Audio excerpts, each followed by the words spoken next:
Hi everyone, welcome back to my channel. If you're new here, I'm Persia, and today we're going to be in episode 2 of my Babysitting 101 series. So in today's video, I'm going to be sharing exactly how you can land babysitting jobs even if you have zero experience.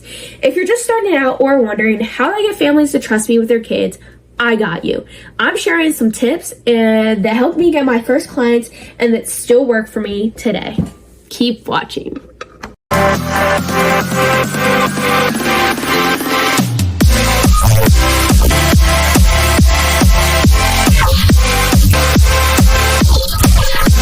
Before we jump into the tips, let's talk about mindset real quick. Even if you've never had a paid babysitting job, that doesn't mean that you're not qualified. So have you ever worked with younger siblings or cousins? Have you ever helped out at a daycare or summer camp or volunteered at a church or school with kids? That all counts. The goal is to frame your existing experience confidently, even if it's informal. So the first thing you want to do before you even start thinking about a job is put together essentially a resume. And it doesn't have to be a formal resume, although I will say doing a formal resume will help you build clientele because they will see that you're professional, they will see that you have it all there, and it really will help you kind of get started with that.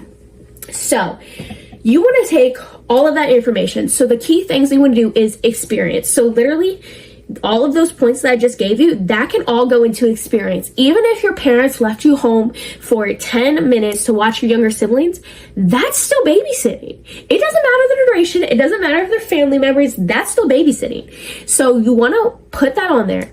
Now, have you taken any courses in school? So like, during high school, we had a ton of home ec, babysitting courses, first aid, health and safety, a ton of those type of courses as like electives. So if you've taken any of those as electives, put those on there. That is impressive to people. Even if you were forced to take that class, that still works. Put it on there. And then third thing I'm going to say, you do not want to put your hourly rate on these forms because that stops you from being able to negotiate the price that you want. So I know that you may want to do $15 an hour, but if they offer you $20 an hour, or they were planning to offer you $20 an hour and they see that you do it for $15, now you just lost $5 an hour. That's the kind of thing that I'm saying. No, I'm not saying go and hike up your prices or be like, oh, what's the highest you're going to offer? No, but you should leave room for negotiation. Or say you want to do 15, they're offering 10. Now you can be like, no, so I actually charge 15. You know, you still have that chance to negotiate and bring that all together. So that's the first thing. Okay, so now into the part that you really want to hear. Tip number 1. Facebook babysitting groups.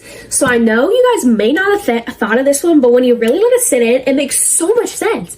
You know how much your parents post on Facebook? You've seen them do it your whole life. Every time you were at a soccer game, a dance recital, a musical, they were always like, okay, let's take a picture so I can post on Facebook. I know my mom did, so I was like, okay, if my mom does it, other moms must do it. So moms must be on Facebook. And literally go onto Facebook, search up your area, put your city. So I'm in Harrisburg, Hershey area. So literally put Harrisburg babysitting groups, Hershey babysitting groups, Hummelstown babysitting groups, Mechanicsburg babysitting groups. And you will find so much, literally so much. And like, that's just like a tip. Like most people don't even think about that, but that is how I've gained the majority of my clientele. Like I promise you. That's even how I got my first babysitting gig. So here's what you do. Search up your city and babysitting or nanny jobs in blank area. Join 3 to 5 active groups. Now, active is the key word there. So every time in Facebook, it will show you how many posts they are saying per day. So if you find a group in your area, so it's like Harrisburg Babysitters, and in there it says 0 posts per day. Last post was 315 days ago. Do you think that's a group you want to be joining? No, because 9 times out of 10, that is not an active group and you're not going to be finding anything. You're literally just going to be wasting your time. So you don't want to join that. You want to join one that even if it says 1 post per day, that's better than none. But you want one that has at least 1 to like 20 posts per day. And those are going to be your most active groups to join. So you're going to want to join those. And once you get accepted into the group, you're going to want to make a short professional intro about yourself. So this is the time where you want to get those professional photos that you've done for yourself. And they don't have to be like too professional, but like me personally, I use my senior photos, put those in there because they look nice. I was smiling, good outfit, you know. So I put my senior photos, I put my name, I did a little intro. Hey, my name is Persia. I'm looking for a part-time babysitting job. Put your age or your grade, so you can say I'm 18 or I'm a senior or I'm 17, I'm a senior, like put whatever. Put why you like working for kids, why you want the job in the first place. So like I think I just said like I enjoy working with children, but you could say I'm studying early childhood education, I enjoy working with children, I want to be a mom when I grow up and get some experience, literally anything. And then you want to add any relevant experience. So then you go back to the earlier part where I gave you like what could be your experience. So anytime you could say I babysat my siblings when I was younger, when they were younger. I babysat for a church group. I watched my cousin. Literally any of that stuff, that's where you put it in the short little thing. And then you want to give your availability and what jobs you're looking for. So you can say, I am available Monday through Friday after 5. I'm available Tuesday, Wednesday, Thursday after 3.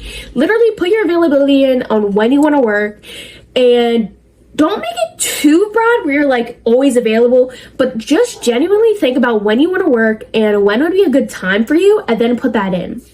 And then you want to say like what you're looking for. So are you looking for an after school job? Are you looking for weekends? Are you looking for date nights? Are you looking for full times? Are you looking for a once and done gig? Are you looking for like, I don't know, like are you looking for a nannying position?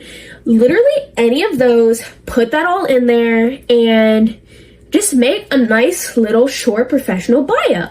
And make sure to include a photo, because who is going to trust their kid with someone that they don't know who they are? So make sure you see a little photo of yourself and then hit post and wait for the comments.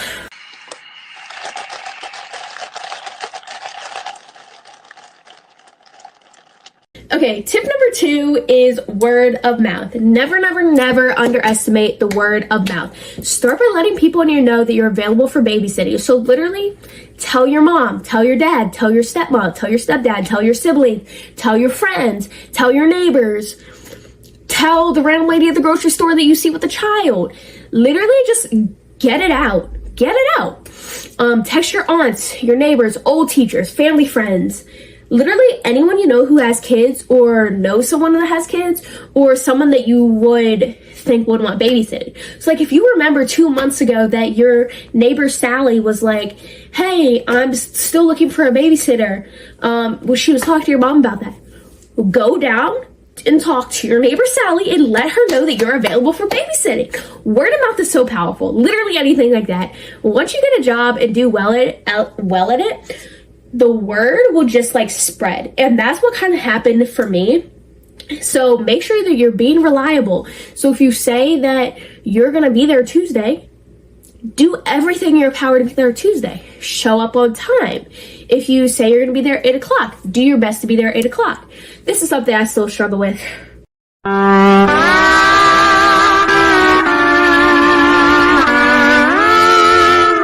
Guys, I cannot wake up in the morning for the life of me. I cannot be anywhere on time for the life of me. So thank you for my babysitting families with their patience.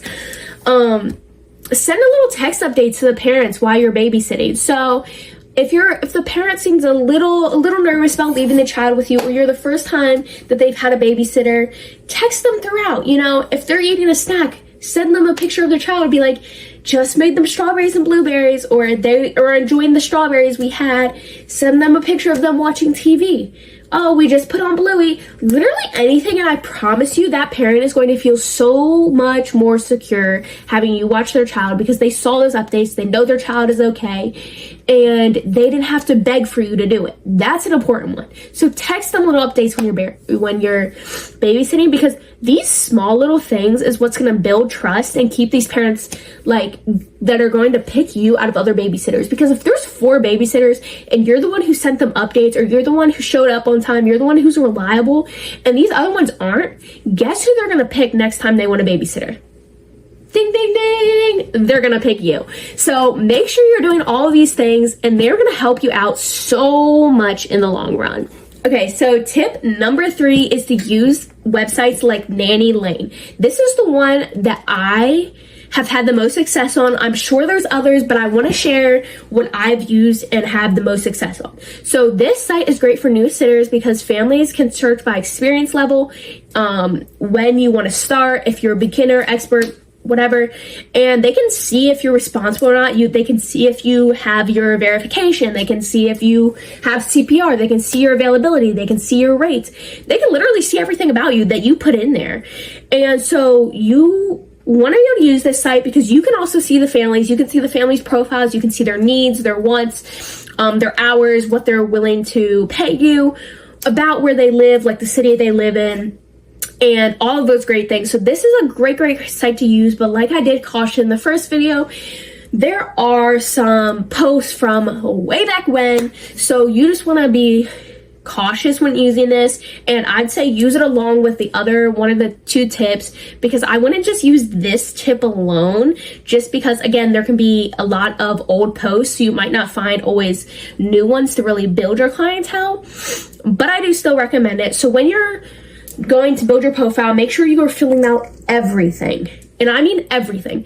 Because if there's 2 babysitters and one has a full profile filled out and one has like half of it, who do you think they're going to pick? They're going to pick the one with a full profile, because that shows that they took the initiative, that they put the details in and really put the effort into getting this job. So what?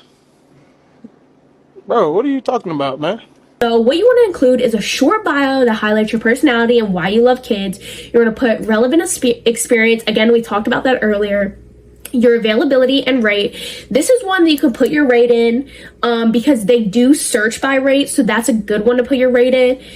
You can put your certifications and any references that you have. So references are another great way to keep building your clientele, that I personally use. So after you babysit for a family, maybe you create like a Google form that they could just go in and fill out, and you can get all of your references all in one place. And that makes it so then when another family comes and asks for your references, you're like, okay, well, I babysat the Smith family, the Murphy family, the Dubson family, the Crossan family. Like, you have all of these families that you babysat for and the reviews they've given you. So now you can show that family like, okay, I am a credible babysitter. I can watch your kids and be responsible. And you now have that like little one up from everybody else. So you can also get references from just the people in your life. So like your family, your teachers, any places you've volunteered, any other workplaces, your boyfriend, your girlfriend. Literally these people that can write, like, make sure they write actual references though. Like, okay, so as we're nearing the end here, I wanted to just include this last part about how to boost your profile. So you want to be able to stand out from other babysitters so that you can get the job. And here are a couple ways to. Take a babysitting course. Red Cross and a couple other websites offer them online. Make sure they're credible. Make sure they're good to use. And go ahead and take them. A lot of them will be free, but some of them you'll have to pay for, but it'll be worth it. Sorry, I have the hiccups. Next, you want to create a simple babysitter resume and or flyer. Canva is perfect for this. I literally use Canva for everything. Literally, you can make it in 10 minutes and it will look so good. I will have templates in my link tree in my bio for you guys to look at, free templates that you can go in, add your information, and kind of go from there. Ask for reviews or testimonials from a few families or people you babysat or watched kids for in the past. That will help boost up your profile. And finally, stay consistent. Check the Facebook groups that you've posted in. Check your messages, check your texts, check your DMs. Make sure you're replying in a timely manner to these people so that people know, okay, she's a real person, she's invested in this, and go from there. So babysitting is one of those things where trust is everything. And building it takes just a little effort up front, but that can give you a steady client for years. So there you go, 3 solid ways to land babysitting jobs even with 0 experience: Facebook groups, word of mouth, and nanny lane. Just remember, everyone starts somewhere, and your personality, passion, and reliability go a long, long way. If you found this helpful, give a like, drop a comment. If you have any questions or want me to share my go-to babysitting checklist, leave it in the comments, or like literally anything you want to know, leave it in the comments. Don't forget to subscribe for more babysitting tips, stories, and side hustle inspo. I'll see you in the next video. Bye.